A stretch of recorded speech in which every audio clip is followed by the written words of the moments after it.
En 1762, el hombre más poderoso de Rusia, el zar Pedro III, murió. Y bueno, los registros oficiales de la época lo llamaron, con muchísima diplomacia, una muerte en circunstancias misteriosas. Ya, circunstancias misteriosas, claro. Exacto. O sea, apenas unas semanas antes había sido derrocado por un golpe militar. Y la persona que ocupó su lugar, la que se sentó en el trono para gobernar un imperio inmenso, no tenía ni una sola gota de sangre real rusa. De hecho, es que ni siquiera había nacido en el país. Y su lengua materna, por supuesto, tampoco era el ruso. Nada, cero. Hablamos de una princesa alemana, de la pequeña nobleza prusiana, que llegó a la corte sin más capital político que, bueno, su propia capacidad de adaptación. Bienvenidos a este análisis a fondo. Hoy vamos a diseccionar la anatomía de un ascenso al poder que, francamente, rompe por completo la idea tradicional de que el liderazgo supremo siempre se hereda. Totalmente. Nuestra misión hoy es desentrañar la mecánica exacta de cómo Catalina la Grande transformó un imperio inestable en una superpotencia mundial. Y a ver, para entender este nivel de ingeniería política, me gusta pensar en una analogía corporativa, pero llevada al extremo. A ver, cuéntame. Pues imaginemos a alguien que entra de becario en la sede central de una multinacional extranjera. El ambiente es un campo de minas total, las puñaladas por la espalda son constantes, y encima, este individuo no entiende el idioma local. Menudo panorama. Claro, lo lógico sería hacer tu trabajo y pasar desapercibido, ¿no? Pero esta persona decide orquestar, desde la sombra, una toma de control hostil para convertirse en el CEO absoluto de la empresa. Es una analogía buenísima, ¿eh? Y para llevar a cabo esa toma de control hostil, el primer paso indispensable es entender el tablero de juego. Esa joven de 14 años, que, bueno, originalmente se llamaba Sofía, aterrizó en la Rusia posterior a Pedro el Grande. Que no era precisamente un lugar tranquilo. Para nada. A ver, Pedro el Grande había intentado modernizar el país a la fuerza, fundando San Petersburgo, acercando el imperio a Occidente, pero el problema de los líderes tan personalistas es que cuando desaparecen dejan un vacío de poder abismal. Y ese vacío se traduce en un caos sucesorio continuo. O sea, para quienes nos escuchan, en las décadas posteriores a su muerte, la corte rusa se convirtió básicamente en una trituradora de monarcas. Sí, una máquina de picar carne. Exacto. Monarcas débiles, regentes temporales, todo movido por golpes de palacio constantes. Y en ese escenario de inestabilidad crónica es donde entra la emperatriz Isabel I, que gobernaba en ese momento y necesitaba asegurar la línea sucesoria desesperadamente, así que decide traer a esta joven alemana de 14 años para casarla con su sobrino y heredero, el gran duque Pedro. Pero claro, entrar en esa corte tenía un precio. Era un peaje altísimo que exigía borrar su identidad anterior casi por completo. Totalmente. Sofía tuvo que renunciar a la fe luterana, abrazar la religión ortodoxa rusa y, lo más simbólico de todo, cambiar su nombre. O sea, Sofía dejó de existir. Eso es. Dio paso a Catalina Alexeyevna. Pero fíjate, esto no fue solo una formalidad impuesta por la emperatriz, ¿eh? Si analizamos sus movimientos, ese cambio de identidad fue el primer paso de una estrategia de asimilación calculada al milímetro. Porque ella sabía que la etiqueta de extranjera era, bueno, una sentencia de muerte política. Exacto. La brillantez de Catalina residía en comprender que en una corte tan inestable, el poder no está en el papel que firmas, reside en la percepción que los demás tienen de ti. Claro, la imagen pública. Mientras otros nobles extranjeros se aferraban a sus costumbres y, digamos, despreciaban la cultura rusa, ella hizo exactamente lo contrario. Se obsesionó con aprender el idioma. ¿Y hasta qué punto? Porque la historia de la neumonía es de película. Es una pasada. Llegó a levantarse en plena noche, caminando descalza por su habitación para memorizar vocabulario ruso. Y claro, el frío de Rusia en guerra. Pilló una neumonía que casi le cuesta la vida. Pero es que esa neumonía fue, paradójicamente, su primera gran campaña de relaciones públicas. O sea, cuando la corte vio a esta joven princesa al borde de la muerte y ella insiste en que le traigan a un sacerdote ortodoxo en lugar de un médico luterano, ¡buah! Se ganó a todo el mundo. se metió a la corte en el bolsillo. Se ganó el fervor popular de golpe. Dejó de ser la alemana impuesta y empezaron a verla como una verdadera rusa, dispuesta a dar su vida por la fe del país. Es que es un dominio absoluto de la teatralidad política. Y a ver, le hacía mucha falta porque el verdadero obstáculo para su supervivencia no era la corte en sí, era la persona con la que acababa de casarse en 1745. Su marido, el gran duque Pedro, que era, vamos, su antítesis total. El día y la noche. Mientras ella se mimetizaba con el entorno y aprendía ruso, él detestaba Rusia. Su obsesión era Prusia, que era el gran rival militar de la época. O sea, el heredero al trono de Rusia era fanático del país enemigo. Exactamente. Despreciaba a la Iglesia ortodoxa, se negaba a aprender bien el idioma y, bueno, se pasaba los días jugando con soldaditos de plomo. Espera, jugando literalmente con soldaditos. Literales. Obligaba a sus sirvientes a realizar desfiles militares en su dormitorio. O sea, un nivel de inmadurez preocupante. Madre mía, la desconexión con la realidad de Pedro era total. Y aquí es donde me pregunto. Mientras él jugaba a la guerra con soldaditos de plomo, ella estaba jugando al ajedrez a 4 bandas con los generales reales. ¿Cómo es posible que nadie viera venir a esta estratega? Porque ella operaba en la sombra, de forma muy sutil. Mientras su marido se aislaba en sus excentricidades, ella se dedicó a cultivarse. Leía a Maquiavelo, a Tácito, a los filósofos franceses. Pero no se quedó en la teoría, claro. ¿Qué va? Actuó como un inversor de capital riesgo que necesita diversificar su cartera para minimizar riesgos. Empezó a tejer una red de alianzas en 3 frentes críticos. ¿Cuáles eran?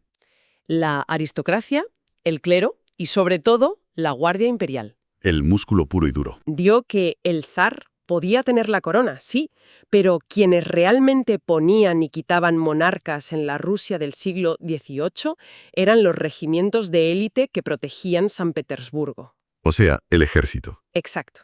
Forjó relaciones íntimas, tanto políticas como personales, con figuras clave. Su alianza con los hermanos Orlov, por ejemplo. Ah, claro, los Orlov.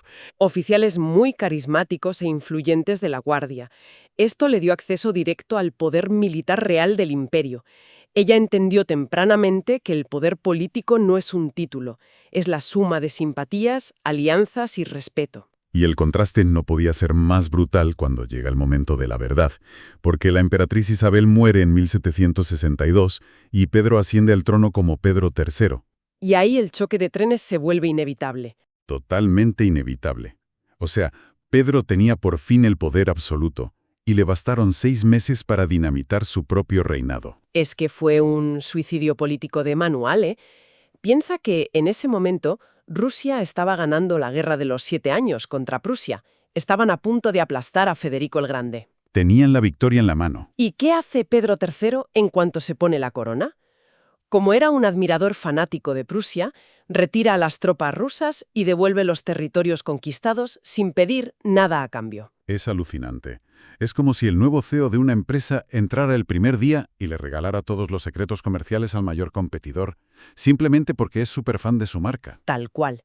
Y no contento con eso, introduce uniformes y tácticas prusianas en el orgulloso ejército ruso. Menuda ofensa para los militares. Les alienó de la noche a la mañana. Y Catalina, que llevaba casi 20 años preparándose para un momento así, activó su red. Y la forma en que ejecuta el golpe de Estado es puramente cinematográfica. O sea, no mandó una carta desde un despacho. ¿Qué va, qué va? Se vistió con el uniforme verde del regimiento de Ismailovsky y cabalgó ella misma para exigir la lealtad de las tropas. Es que la imagen de Catalina a caballo, vestida de militar, no era solo un gesto de valentía, era un mensaje visual devastador. Una declaración de intenciones. Les estaba diciendo a los soldados, yo, una mujer nacida en Alemania, entiendo y respeto el honor militar ruso muchísimo mejor que el zar. ¿Y funcionó? Vaya, sí funcionó. Las tropas juraron lealtad casi de inmediato. Pedro III fue arrestado y obligado a abdicar sin que se derramara una sola gota de sangre. Claro, a ver, sin que se derramara sangre en ese momento exacto, porque pocos días después, Pedro muere estrangulado supuestamente en una pelea de borrachos con uno de los hermanos Orlov. Que casualmente eran los principales aliados de Catalina. Exacto. O sea, la historia oficial miró hacia otro lado. Pero esto plantea una sombra enorme sobre su legado. Porque, a ver, solemos llamarla la Grande. La rodeamos de una aura de majestuosidad ilustrada, pero la base de su poder es un golpe militar seguido del asesinato encubierto de su marido. Ya. Y yo me pregunto, ¿Cómo conciliamos esa imagen de monarca sofisticada con unos inicios que son tan propios de un capo de la mafia? La historia le da un pase libre simplemente porque tuvo éxito después. A ver, es una tensión moral insoslayable, desde luego. Sin embargo, si aplicamos la perspectiva del pragmatismo político del siglo XVIII, nos ofrece otro ángulo muy distinto. Cuéntame. La incompetencia de Pedro III no era un simple problema de popularidad, ¿eh? Era una amenaza existencial para el propio Estado ruso. O sea, ponía en riesgo al país entero. Claro, en una Europa llena de imperios depredadores, un zar que desmantela su propio ejército y regala victorias diplomáticas, básicamente invitaba a la invasión extranjera o al colapso interno. Catarina actuó no solo por ambición, sino aplicando una implacable lógica de supervivencia. Vale, entiendo. Desde el punto de vista de las élites, apartar a Pedro era una maniobra de supervivencia pura y dura. Era, digamos, extirpar el tumor antes de que matara al paciente. Exactamente. La ambición de Catalina coincidió milagrosamente con la desesperación de la nobleza y el ejército. Pero claro, ahí surge el siguiente gran desafío. ¿Qué hacer con el poder una vez que lo tienes? Eso es. Una vez que has tomado el poder por la fuerza, apoyada por una élite que obviamente espera ser recompensada, ¿cómo gobiernas?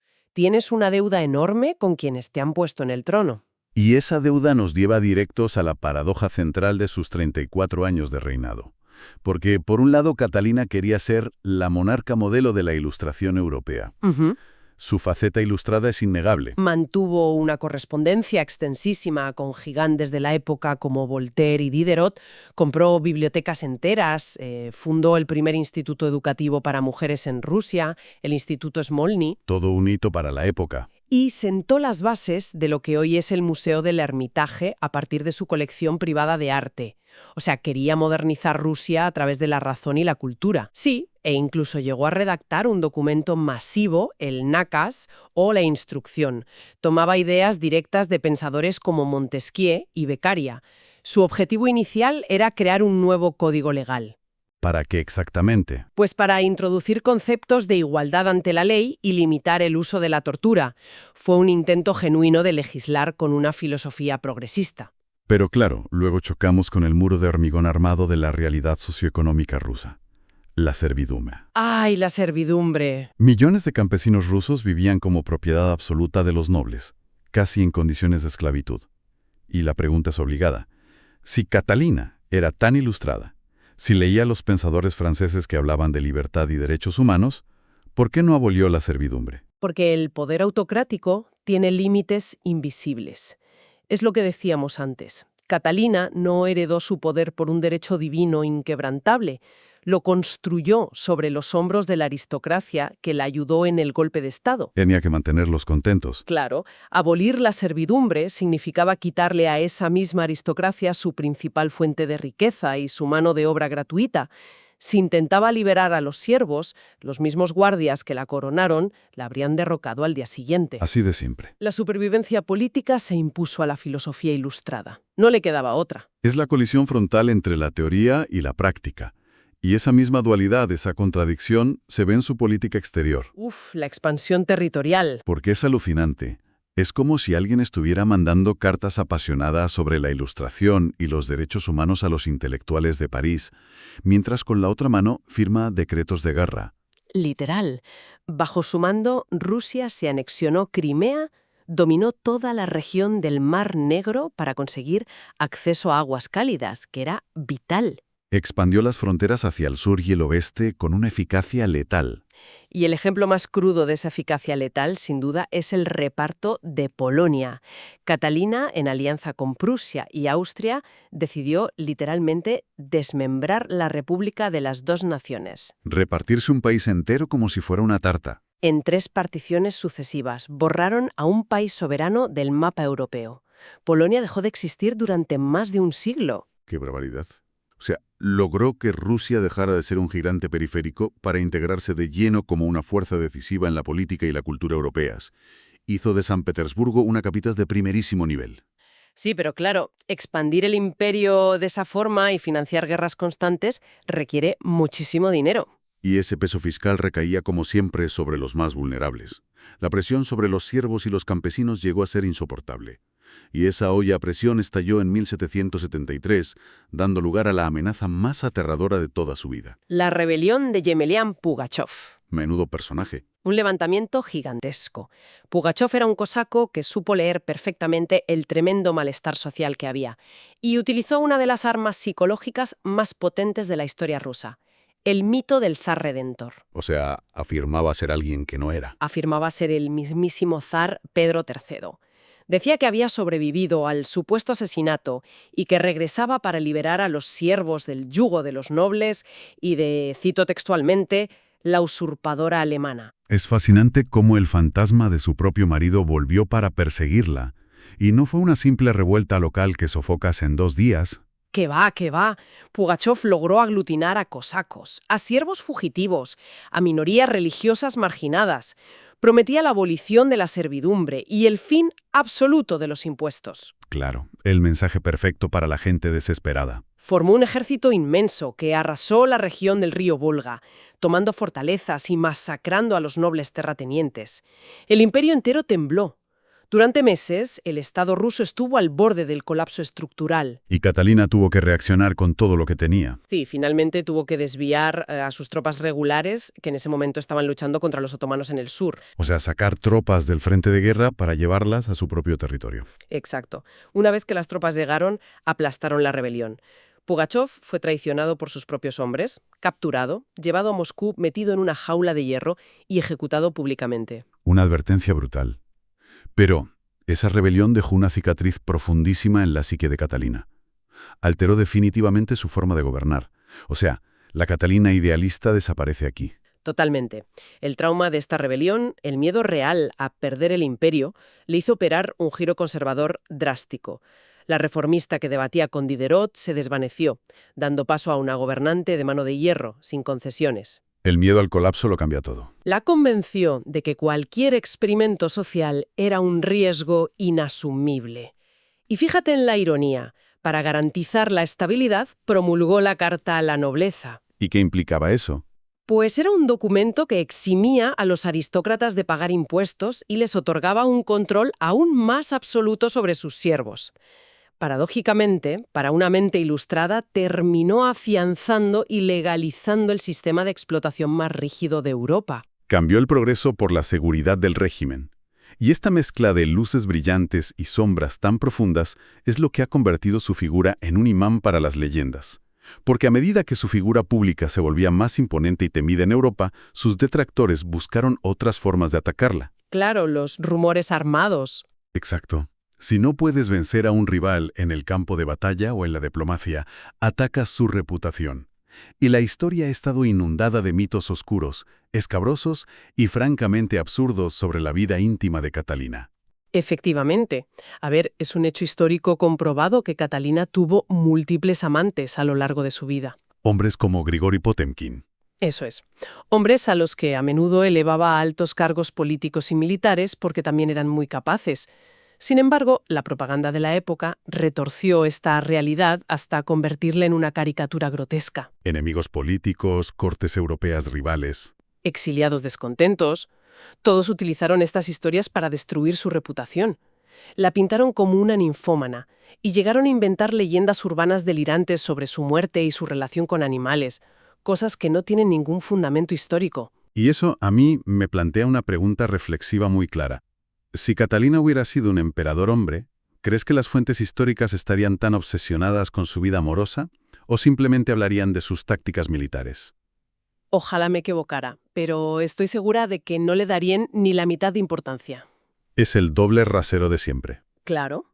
Si analizamos a cualquier rey absolutista masculino contemporáneo a Catalina, por ejemplo, Luis XV de Francia. Que tenía amantes para aburrir.